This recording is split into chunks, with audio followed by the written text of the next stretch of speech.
Okay, so this video is going to show you, we're going to discuss the cost of the ink per milliliter. We're going to discuss how to load the ink in there and the 3 different sizes of inks that are available. Okay?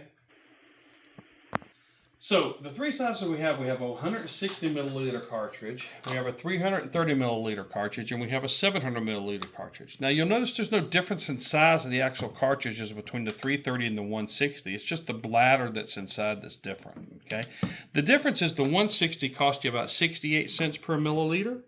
The 330 costs you 56 cents per milliliter, where the 700 only costs you 45 cents. So you can see a significant savings by going to your larger cartridges. Now, if you're looking at the ink and media cost calculator, we calculate that on the 330 milliliter ink cartridge sizes. That is what comes with your system. So you're not getting the small, you're actually getting the midline of the 330 milliliter inks in your system, giving you quite a bit of coverage for your first inlay of large format printing. You do, because I would encourage you to stay away from the 160s. They are the most costly for you to print per square foot, and not recommended just purely on the cost factor aspect. It doesn't have anything to do with speed. It just has to do with the cost per milliliter. And again, you want to stay in the upper ranges. Okay.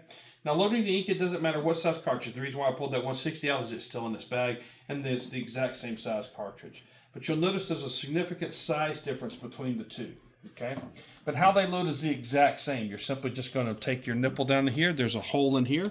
You would insert it in here, and then you will push it forward, and it will go down in the machine and lock into position. The same thing would be true with the 700 milliliter. Okay, this is actually a cyan, but it would face down in there the exact same way. The same nipple system, same carriage end here, so it's going to load up the exact same way from that standpoint.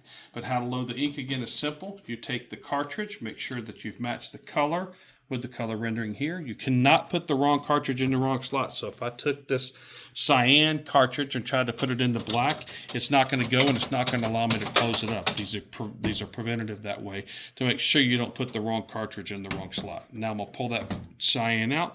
I'm simply going to put the correct ink cartridge in, and you're going to see how nice and smooth this slides down in here and locks into place. My red light turns on, meaning it's engaged in the ink color.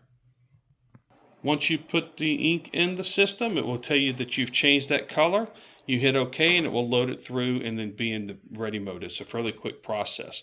If you have any technical questions, please go to photozoomer.com, hit that support tab, put in a tech ticket, and we'll be more than happy to help you. But we hope you find these videos helpful to you.